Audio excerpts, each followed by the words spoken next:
Boa noite, irmãos. Vamos continuar no nosso estudo de Hebreus. Vamos para Hebreus 12, aprendendo a orar com a carta aos Hebreus. Aprendendo a orar com a carta aos Hebreus. Nós vamos hoje para Hebreus 12, ok?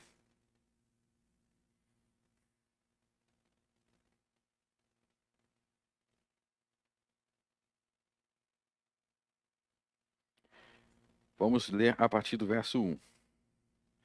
Portanto, nós também, pois que estamos rodeados de uma tão grande nuvem de testemunhas, deixemos todo o embaraço e o pecado que tão de perto nos rodeia, e corramos com paciência a carreira que nos está proposta, olhando para Jesus, autor e consumador da fé, o qual, pelo gozo que lhe estava proposto, suportou a cruz, desprezando a afronta, e assentou-se à destra do trono de Deus.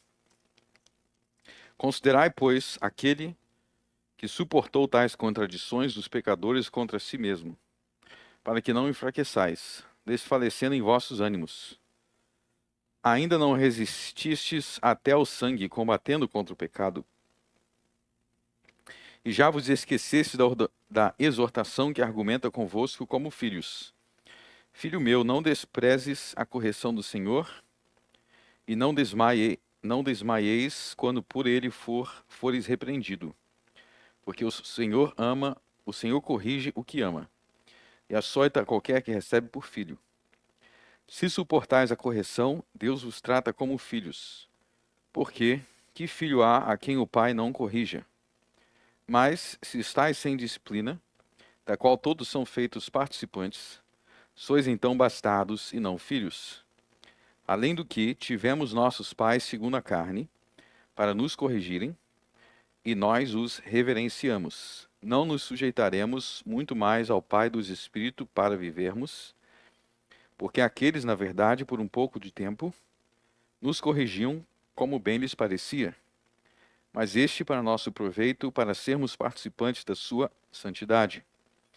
E na verdade, toda correção ao presente não parece ser de gozo, senão de tristeza. Mas depois produz um fruto pacífico de justiça nos exercitados por ela. Portanto, tornai a levantar as mãos cansadas e os joelhos desconjuntados, e fazei veredas direitas para os vossos pés, para que o que manqueja não se desvie inteiramente, antes seja sarado. Segui a paz com todos e a santificação, sem a qual ninguém verá o Senhor. Tendo cuidado que ninguém se prive da graça de Deus e de que nenhuma raiz de amargura brotando vos perturbe, e por ela muitos se contaminem. E ninguém seja fornicador ou profano como Esaú, que por uma refeição vendeu o seu direito de primogenitura. Porque bem sabeis que, querendo ele ainda depois herdar a bênção, foi rejeitado, porque não achou lugar de arrependimento, ainda que com lágrimas o buscou. Porque não chegou... Até aí. Só até aí. A partir do verso 18 é semana que vem. Ok? Então vamos lá. Verso 1. Portanto, nós também, pois que estamos rodeados de uma tão grande nuvem de testemunhas. O que é, neste verso, está rodeado, está cercado de uma tão grande nuvem de testemunhas? As testemunhas aí são as pessoas mencionadas no capítulo 11. São os personagens do capítulo 11, que nós falamos na semana passada. Abraão, Noé, Enoque e todos aqueles personagens. O que esses personagens do Velho Testamento que ele cita no verso 11 ilustram? Eles ilustram que Deus é galardoador daqueles que o buscam. Eles ilustram, com suas histórias, eles ilustram isso, que Deus galardoa, Deus abençoa aqueles que o buscam. E existem galardões, existem bênçãos nesta vida e na vinda do mundo vindouro. Então, quem busca Deus é recompensado nesta vida e também a maior recompensa, a vida eterna, que é a recompensa máxima. Então, ele já deu exemplos disso. Ele já deu um monte de exemplo. Então, esses exemplos são uma nuvem de testemunhas, ou seja, eles testificam, a vida dele testemunha que isso é verdade sobre Deus. E aí vai vir, no verso 2, a testemunha maior, que é Jesus, que é o autor e consumador da fé, porque Jesus ele foi recompensado com Deus, ele recebeu a recompensa máxima, que é, ele foi elevado à destra do trono de Deus. Então, a ascensão de Cristo e o seu reino é a recompensa máxima que Cristo recebeu. Então, essas coisas são exemplos. E aí ele vai dizer no verso 1, ó, estamos rodeados de uma tão grande nuvem de testemunhas, deixemos todo o embaraço e o pecado que tão de perto nos rodeia. Ou seja, esses exemplos, essas histórias, tanto dos personagens, dos santos do Velho Testamento, quanto de Jesus, devem nos incentivar a abandonar o pecado. Deve servir, isso que ele está dizendo, deve servir de incentivo para a gente abandonar o pecado, para que nós, como eles, sejamos recompensados também, para que nós, como eles, sejamos abençoados também. Então, esses personagens são exemplos do que pode acontecer conosco, dos tipos de recompensa que podemos receber. E isso deve servir de incentivo para deixar o pecado. Então, a perspectiva de ser recompensado, a perspectiva de ser abençoado, deve fazer parte da nossa equação mental para resistir fortes tentações. Isso aqui é um princípio bíblico muito importante.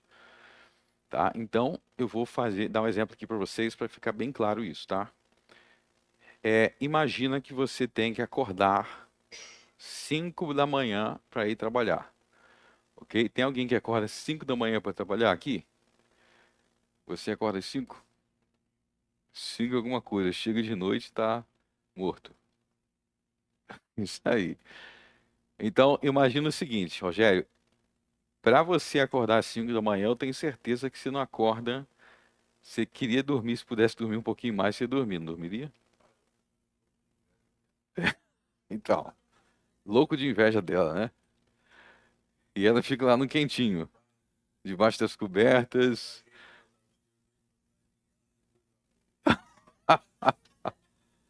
Tá certo, isso aí. Agora, Rogério, tem algo, vamos pegar esse exemplo dele. Tem algo que incentiva ele a levantar. Naquele momento que ele abre os olhos, 5 da manhã, e ele sente o desejo de cair na tentação do travesseiro macio da cama dele. Mas tem algo que incentiva ele, que é o dinheiro no final do mês.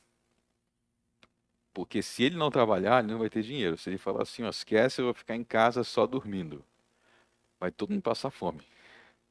Então, a perspectiva de que ele vai receber um salário é o ânimo, o gás, para ele resistir à tentação de dormir. Isso é um princípio da vida humana comum. Agora, se o salário dele, eu não sei quanto é que ele ganha aí, mas se fosse 1 milhão, você está ganhando 1 milhão por mês já? Ainda não, né? Mas se fosse 1 milhão, aí ele ia sair pulando da cama. Ia ser mais ânimo, né? Então, quanto maior a recompensa. Agora, se vocês trabalhassem um emprego que você não ganha nada, eu acho que vocês vão durar no máximo 3 dias. Se você não tiver nada que você está ganhando daquilo, você rapidamente desanima. Então, isso é um princípio humano de que tudo que guarda isso, tudo que a gente faz, alguma coisa boa tem que vir daquilo. Até mesmo quem faz o trabalho voluntário. Pensa aí no trabalho voluntário. Quem faz trabalho voluntário também tira algo bom daquilo. Que ela está tendo o prazer de ajudar alguém em alguma tragédia, igual a gente está tendo no Rio Grande do Sul. Ela tira o prazer daquilo. Então, mesmo quando não tem um salário ou uma recompensa financeira, alguma coisa daquilo você tira, senão você não vai fazer. Se você ficar convencido de que se você fizer ou não fizer, não vai fazer diferença para ninguém, para nada, nenhuma coisa, você não vai fazer. E isso inclui coisas que não têm uma recompensa imediata. Mas muitas vezes você quer ganhar experiência com aquilo, ou você, alguma coisa de bom precisa trazer, senão a gente não faz, né? Então, esse é o princípio que ele coloca já no início do capítulo 11 sobre servir a Deus. Então, servir a Deus traz uma série de benefícios para o homem. E nós não estamos falando aqui só de um tipo de benefício. Então, por exemplo, quando nós confessamos o nosso pecado a Deus e Ele nos perdoa, esse perdão nos traz uma paz. Então, essa paz já é um galardão. Tem pessoas que vivem perturbadas porque elas nunca pedem perdão de nada para Deus. Então, essa paz já é uma recompensa. Então, quando a gente fala de recompensa, vocês têm que entender que tem dos mais variados tipos. Dos mais variados tipos. E a recompensa final será a vida eterna. Então, tem dos mais variados tipos nesta vida e a máxima na vida eterna. Então, esse é o princípio da recompensa. E pensar nessas recompensas nos ajuda a vigiar na tentação. Porque você vai lembrar do que você pode estar abrindo mão. Então, eu vou usar novamente o exemplo aqui. Ah, eu não estou afim de trabalhar essa semana. Aí você lembra que se você deixar de trabalhar essa semana, você vai perder R$ 2.000. Vamos dar esse exemplo aí. Aí você fala, melhor voltar para o trabalho. Aquilo te incentiva. O que você vai perder, o que você vai deixar de ter. E às vezes você não perde de imediato, falando no setor de trabalho, às vezes você não perde de imediato um dinheiro. Mas você vai caindo na qualidade da tua empresa, ela vai sendo mal vista porque tu não está fazendo o trabalho direito e tudo isso aí vai ter consequência. Agora aplica isso no espiritual, né? Aplica isso no espiritual. Então, às vezes você não faz algo, você não sente um efeito imediato, mas aquilo vai, como é que a gente vai dizer? Vai aos poucos drenando várias áreas da sua vida espiritual. Então, vou deixar de ir para a igreja sem motivo. Não vou porque não estou afim. Ou então você dá um motivo bobo. É algo que você deixou de receber ali, que pode não parecer a curto prazo, mas você deixou de aprender algo, você deixou de receber uma graça por algo. Deus deixa de ver você como alguém diligente. Tem vários aspectos. Então não pense nas recompensas só em termos puramente imediatos. Muita gente pensa em recompensa assim. Fala aí. Assim, ó, às vezes eu chegava do trabalho e aí eu tava cansado. E aí às vezes eu passava uma noite ruim, eu não dormia legal. E aí agora, depois que a gente começou a orar pelas pessoas que pedem pra gente ir lá orar, daí depois, às vezes até tô cansado, mas ela diz assim, vamos lá fazer oração. Aí a gente vai, aí a gente ora, sai tão bem de lá. E aí a gente chega em casa, eu tenho uma noite assim, ó, que eu deitei, parece que desliguei. E aí quando eu já acordei de manhã, e aí a disposição é diferente dos outros dias. De querer ficar mais um pouco na cama, sabe? Pronto. Então isso já é uma recompensa. A gente vai notando que as coisas vão mudando. De tão elétrico. Não, é que eu não conseguia desligar. Não consegui. Às vezes Aí quando você vai orar pelas pessoas, a gente volta assim, parece com uma sensação diferente, entendeu? Aí tu deita ali e apaga. Aí é tão bom isso. E aí da maneira que o senhor está falando aí, tu começa a entender as coisas. Isso. Então, exatamente. Então, esse exemplo aí, você está fazendo algo por alguém, pelo próximo. Você está orando pelo seu próximo. Você está saindo da sua casa para fazer algo. E você já tem um sentimento de paz imediato. Mas não é algo tangível necessariamente. Ok? Então, se você pegar todos os exemplos, pessoal, do capítulo 11, vocês vão ver que são vários tipos de recompensa. Desde sobreviver uma tragédia, desde vencer uma guerra, desde algo que não é tangível, mas uma paz interior, desde recompensas financeiras de prosperar materialmente. Então, são vários tipos no capítulo 11. Entendeu? Então, não é uma coisa só. Vocês têm que, inclusive, quando ele fala de uma nuvem de testemunhas, é para você pensar em todos esses exemplos, para você se sentir incentivado, né? Então, a gente pode aplicar, se a gente pegar esses exemplos aqui, são muitas áreas da vida que você tem que ter esses exemplos como gasolina para a tentação. Então, deixa eu dar um exemplo aqui. Às vezes, você tem um determinado comportamento pecaminoso e uma maneira de você se armar é você, por exemplo, pensando nos seus filhos. É você pensar assim, eu não quero dar mau exemplo para o meu filho. Então, eu vou fazer algo de uma forma que vá dar bom exemplo para ele. E aí, você é recompensado também pelo seu filho, o que você está semeando no seu filho. Então, são vários tipos de exemplos e Jesus é o exemplo maior, ok? Aham. É no mesmo sentido que os apóstolos eram testemunhas, porque assim, são testemunhas da fé, testemunhas da palavra de Deus. Os apóstolos, eles são testemunhas de Jesus. E, nesse sentido, testemunha de Jesus, a palavra é usada somente em referência aos apóstolos. Aqui é testemunha de que Deus recompensa. Então, são dois assuntos diferentes. O testemunho aqui é o fato de que Deus recompensa. Certo? Então, eles são pessoas que foram recompensados e eles são testemunhos dessa recompensa. Ok? Ok, então continuando nisso,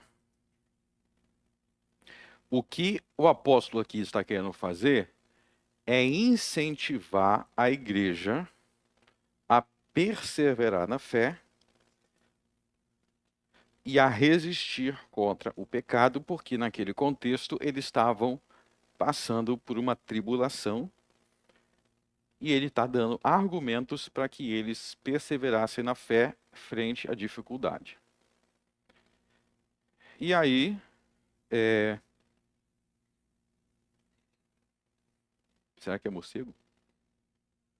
É o gambá? Agora eu me assustei. O pessoal da live não está entendendo nada. Mas vamos lá. E aí no verso 5, ele vai dar um argumento com base no livro de Provérbios, tá bom? Aí no verso 5, ele está citando o livro de Provérbios que diz: Filho meu, não desprezes a correção do Senhor, não desmaies quando for por ele repreendido, porque o Senhor corrige o que ama. Então aí existe a ideia de que Deus faz parte do amor de Deus corrigir. Faz parte do amor de Deus nos corrigir, ok? Então corrigir um filho, ele vai usar nos versos seguintes a comparação com o filho humano, tá? A comparação com o filho humano, e ele vai falar no verso 8 do bastardo.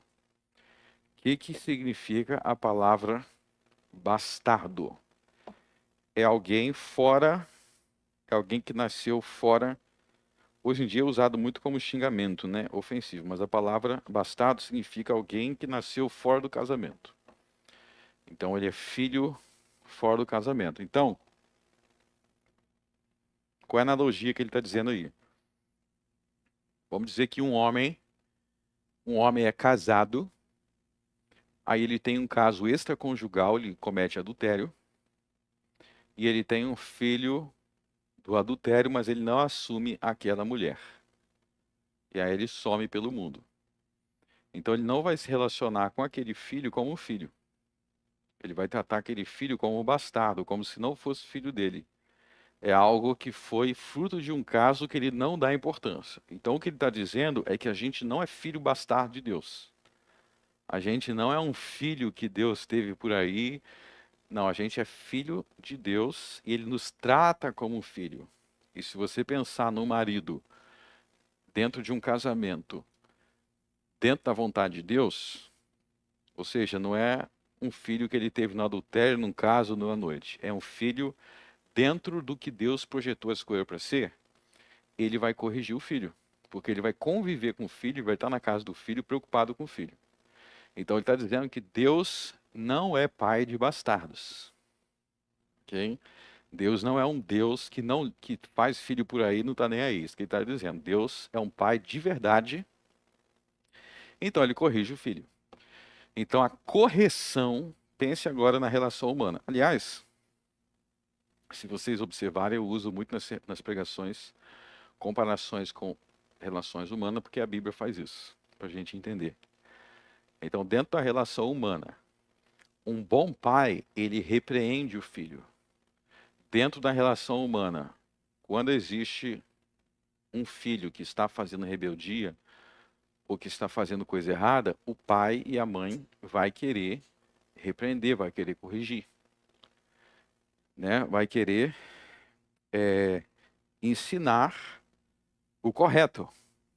E ele está perguntando por que vocês acham, se Deus é pai de verdade, por que vocês acham que seria diferente? Então, nós temos que estar, ele está argumentando, nós temos que estar prontos para a correção de Deus. Nós temos que estar prontos para Deus nos corrigir. E hoje a gente vive uma geração que temos muita dificuldade com correção. A geração de hoje, com qualquer coisa que repreensão ou ser contrariado, ninguém quer ser contrariado de nada. E ele está dizendo que quando Deus nos corrige é porque Ele nos ama. Quando Deus nos repreende é porque Ele nos ama, ok? Então esse é o argumento. Não é porque Deus nos odeia. Deus corrige por preocupação por nós.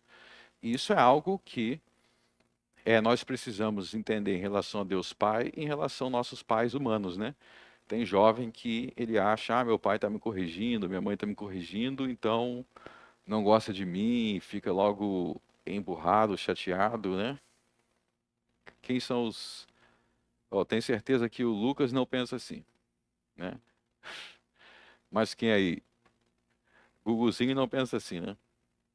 Guguzinho aceita ser corrigido. Então, a correção de Deus é uma manifestação de amor, e o verso 8 vai trazer uma comparação bem interessante. E se estáis sem disciplina, da qual todos são feitos participantes, sois então bastardos e não filhos. Então, se você nunca é disciplinado por Deus, na verdade é porque Deus não é o seu pai. Ele está dizendo isso, Deus não é seu pai. Você é um bastardo de algum outro. Alguém outro aí. Mas quem tem Deus como pai é disciplinado por Deus. E está dizendo, não fique chateado, não fique magoado com Deus. Deus disciplina quem Ele ama. Amém. E aí ele vai dar mais um incentivo aí, ou melhor, ele vai falar sobre o objetivo dessa disciplina no verso 10, porque aqueles, na verdade, por um pouco de tempo nos corrigiam como bem lhes parecia, mas este, quer dizer Deus, para nosso proveito, para sermos participantes da sua santidade. Ou seja, por que Deus nos corrige? Para sermos participantes da sua santidade, para sermos mais santos, mais justos.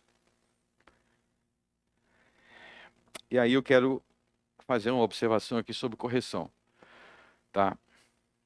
Existe uma pessoa, que eu não vou dizer quem é, para não dar problema, mas teve um dia que eu virei para essa pessoa, ela deve estar assistindo o vídeo e vai saber que é ela. Mas teve um dia que eu falei para ela o seguinte, que um dos problemas, um dos problemas dos seus pais é que eles não te disciplinavam. Eu falei essa frase, seus pais não te disciplinavam. Aí quando eu falei isso para essa pessoa, ela tomou o susto. Ela falou, meus pais não me disciplinavam? Ela não entendeu. Por quê? Porque ela tinha acabado de me contar a história que os pais dessa pessoa eram muito violentos. Eram muito violentos, batiam com violência e eram agressivos com as palavras. Aí eu falei, o problema é que eles não te disciplinavam. Aí a pessoa ficou sem entender, porque ela falou, eu achei que disciplinava demais. Eu falei, não, porque disciplinar é diferente de violência. Não é a mesma coisa, ok? Então, a gente tem que entender que disciplina aqui tem um objetivo, né? Até mesmo quando envolve disciplina física, né? O que o livro de Provérbios fala muito sobre a vara. Então, a finalidade não é simplesmente violência gratuita, né? Você vai dar umas palmadas no seu filho, o objetivo não é violência, o objetivo é disciplina, porque a disciplina tem a finalidade que é ensinar. Ok? Tem gente que é agressivo e acha que isso é disciplina. Só que qual é a tua finalidade? Não tem finalidade nenhuma, só descontar ódio. Então você vê que Deus, ele tem uma finalidade ao repreender, ao disciplinar. Quando Deus bate no nosso bumbum, ele tem uma finalidade que é nos educar, ensinar. Então não é simplesmente uma coisa assim de alguém revoltado que sai descontando tudo em todos, ok? Então é importante entender essa diferença. Disciplina, a definição de disciplina está dentro do contexto de educar. E às vezes tem que, a educação pode envolver disciplina física. Mas essa disciplina física, para ser correta, tem que ter como finalidade a educação, né? Então, é isso que ele está falando aí, da finalidade de Deus ao nos disciplinar, não é porque Deus tem prazer no nosso sofrimento, mas Deus tem prazer na nossa santificação. E às vezes, para santificar, a gente tem que sofrer em algumas áreas. Às vezes, para diminuir o orgulho, diminuir a soberba.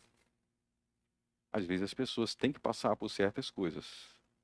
Mas tire da cabeça que Deus nos faz passar por certas coisas porque Ele nos odeia, porque Ele tem prazer no sofrimento. Ele tem prazer em nos ver nos tornando pessoas melhores. É a santificação. Pessoas mais sábias, pessoas mais entendidas, ok? Então, continuando então, no verso 12, portanto, tornai a levantar as mãos cansadas e os joelhos desconjuntados, e fazei veredas direitas para os vossos pés, para que o que manqueja não se desvie inteiramente, antes seja sarado. Então, ele está dizendo, se animem, porque vocês estão passando por isso para ser recompensado. Então não ache que agora é o fim. Você está passando por um processo para ser recompensado, igual o povo no deserto, né? O deserto não era o final. Se tornou o final para quem não aceitou a correção. Aí acabou ele mesmo. Quem aceitou a correção, o fim de Deus era conduzi-los à terra prometida. Ok? Ele vai citar no verso 16 o mau exemplo de Esaú. Ok? Então Esaú ele se perdeu. E uma das coisas que levou ele à perdição foi vender o seu direito de primogenitura. Deixa eu fazer um comentário sobre esse vender o seu direito de primogenitura. Vamos conversar aqui dentro de um raciocínio humano, tá? Dentro de um raciocínio humano. Existem coisas que você, como ser humano, pode fazer por outros, contra outro ser humano, que vai levar esse outro ser humano a se chatear com você, porque ele vai entender que você não deu importância para ele. Tá? Então, eu vou dar um exemplo aqui. Imagina que amanhã vai ser um dia muito, muito, muito importante para mim, porque amanhã eu vou. É um dia muito importante para o João, porque amanhã o João vai se casar, tá? O João vai se casar. Aí ele te convidou para ser o padrinho dele. Ele falou, cara, eu quero que você seja o padrinho do meu casamento. Então ele deu uma função importante para você, não é isso? Ele te considerou a ponto de te convidar para padrinho. Aí você fala, beleza, eu vou. Aí chega no dia, faltando 10 minutos para o casamento, você liga para ele, você liga para o João e fala, cara, eu não vou pro seu casamento. Aí ele imagina que aconteceu algo muito grave, porque ele te convidou para algo importante. Você falou, não, não vou não, porque acabou de começar uma série que eu gosto muito de ver na TV aqui, e eu decidi fazer uma pipoca e assistir a série que eu gosto. Aí você vai ficar muito ofendido. Por quê? Porque você está valorizando mais assistir TV, comer pipoca do que o casamento dele. Entenderam o grau de ridículo? Imagina alguém te liga, você vai se sentir desvalorizado, não é isso? Você vai sentir que pisaram em cima de algo que era importante, que você incluiu a pessoa nisso, tá? Eu me lembro de uma vez que uma tia minha, ela, ela me ligou para dizer que eu não estava convidado para o casamento. Ela me ligou para dizer que eu não estava convidado. Para dizer que eu estava convidado, não, que eu não estava convidado porque não tinha convite, porque tinha convidado os amigos da academia. Aí eu fiquei pensando assim, eu nem respondi nada. Eu nem respondi nada. Então, é isso daí, ok? Então, como que a gente se aplica isso, Esaú, e como é que se aplica a você? Tá, o que que tem a ver com esse negócio de direito de primogenitura? Tem gente que lê a Bíblia sem raciocinar, tá? Eles não prestam atenção no que veio antes e no que vem depois. Vai lendo assim, sem prestar atenção. Mas é o seguinte, se você sabe que Esaú é filho de Jacó, não, desculpa, Esaú é irmão de Jacó e filho de Isaque. Isaque é filho de Abraão. E que existia uma promessa para aquela família de grandes coisas que viria daquela família. Então, quando o cara vende a primogenitura, ele fala, eu vou te vender minha primogenitura por um prato, ele está dizendo, eu não me importo com as promessas que Deus fez com Abraão, só estou com fome. Entendeu o que está em jogo? Tem gente que lê a passagem, o que tem a ver primogenitura? Bom, você só é neto de Abraão, você está entendendo? Ele é irônico. De que me vale minha primogenitura, né? Seria tipo se a Virgem, se Maria, grávida de Jesus, falasse assim, o que tem a ver eu ser virgem?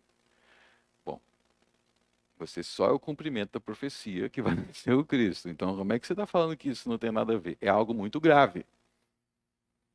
Porque você está trocando algo de Deus que ele te deu por uma besteira. Entendeu? O caso de Esaú. Então, realmente é algo muito grave. E ele é irônico. Ele é debochado. Ok? Ele é debochado. E, por mais que Jacó, acaba sendo herdeiro, né? Inclusive, a nação de Israel tem o nome de Jacó. Jacó é um dos nomes do povo de Israel na Bíblia. Tá? Então, ele está dizendo, ninguém seja fornicador ou profano como Esaú, ou seja, não desvalorizando as coisas de Deus. E qual a aplicação para nós? A gente tem que parar de colocar coisas pequenas no lugar das coisas grandes de Deus. A gente tem que ter as prioridades corretas. A gente tem que ter a prioridade correta. Ok? As coisas gloriosas de Deus não podem ser deixadas de lado por causa de coisas pequenas. Não seja como Esaú, que por um prato de refeição, e talvez ele dizia, eu quero comer. Passa fome, seu desgraçado. Que papo, que desespero é esse por causa de comida, uma coisinha besta? fica sem comer. Então, coloca as prioridades no lugar, ok? E para finalizar, se alguém puder pegar uma aguinha para mim aqui. Obrigado. Para finalizar, eu quero dizer o seguinte. Guarde o seguinte. A perseverança na fé é o meio de alcançarmos as recompensas de Deus. A perseverança na fé é o meio de alcançarmos as recompensas e as bênçãos de Deus. E o desprezo das coisas de Deus é, portanto, o meio de perdê-las. O desprezo é o meio de perdê-las. E aí que você tem que entender o seguinte princípio da oração. Isso aqui é uma das coisas mais importantes sobre a oração que você já precisa saber da Bíblia inteira, de Gênesis e Apocalipse. Uma das mais importantes. Na oração, na resposta à oração, Deus não responde a meras palavras. Ele responde palavras que são amparadas por atitudes de vida. E essa é a grande lição de Hebreus. Deus não atende meras palavras. Ele olha para as palavras, ele atende as palavras quando essas palavras são amparadas por essa fé perseverante. Sendo assim, as respostas de oração são recompensas pela maneira que nós nos posicionamos no dia a dia. Então, se você quiser ser atendido na oração, você deve orar, abrir a boca e orar, mas você também deve buscar agir no dia a dia de maneira a buscar as recompensas de Deus. E isso nós fazemos como Jesus fez, nos dando exemplo máximos no Espírito de Deus, no Espírito de Deus. Então, vou dar alguns exemplos aqui para reforçar esse princípio. Vamos dizer que eu peço a Deus sabedoria. Eu estou me sentindo burrinho. Estou me sentindo que eu tomo muita decisão doida que me dou mal. E eu começo a falar, eu preciso da sabedoria de Deus. Você quer ser atendido nessa área, você vai ter que abrir, em primeiro lugar, abre a boca para pedir. Você vai ter que abrir a boca e falar para Deus. Não peça um dia, dois, peça todos os dias. Mas além disso, além de você pedir todos os dias, você vai fazer o seguinte. Você não vai perder um culto, você vai participar de todas as atividades da igreja e você vai fazer muitas perguntas para o seu pastor. E você vai pegar livros da biblioteca. Porque você está agindo como alguém que está orando seriamente por aquilo, pedindo sabedoria a Deus. Ok?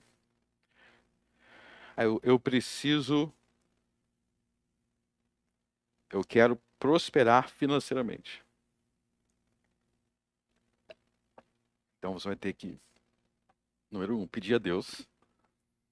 Mas faça coisas que a Bíblia diz que quando você faz, Deus recompensa.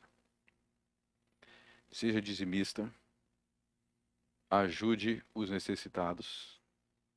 Abra o bolso para ajudar os necessitados. Se você fazer essas 3 coisas, uma hora você vai começar a crescer. Para cada coisa que você precisa, tem coisas que você deve fazer. Entenderam? Cada coisa que você quer, tem coisas que você precisa começar a fazer e fazer de coração. Porque Deus é galardoador daqueles que o buscam. Aí você vai fazer assim, eu fiz, mas ainda não aconteceu. Por isso que Hebreus 11:12 foi escrito. Porque Hebreus 11:12 está falando contra os impacientes. Não é assim. Porque para você mostrar, você tem que perseverar. Já teve gente que eu falei assim, ó, ora por essa coisa aí, ora. Aí a pessoa falou, já orei e não aconteceu nada. Aí eu perguntei, quando que você começou a orar? A pessoa me falou, ontem. Eu não tô brincando. Ela me falou, ontem. O que Hebreus 11:12 está ensinando? Perseverança. Perseverança. Você tem que repetir aquilo, repetir, repetir, repetir, porque aí você está mostrando que você realmente é. Você está mostrando que você é aquilo. Aí eu já vi pessoas falando assim, eu gostaria que o meu filho fosse mais assíduo na igreja. Aí você vai ver, a pessoa não é assídua na igreja. Você tem que ser primeiro. O que você quer ser, o que você quer que Deus te dê, você tem que buscar. Como disse Jesus, batei, abri-se-vos-á. Ok? Perseverança é a palavra-chave. E o livro de Números mostra muito isso, né? Porque o povo ficou rodando no deserto por isso. Eles não eram perseverantes. Eles não eram perseverantes. Ok? Muito bem, chegamos ao fim de nosso estudo de hoje. Alguém tem alguma pergunta a fazer sobre o que nós lemos e comentamos? Como se aplica a oração? Ok?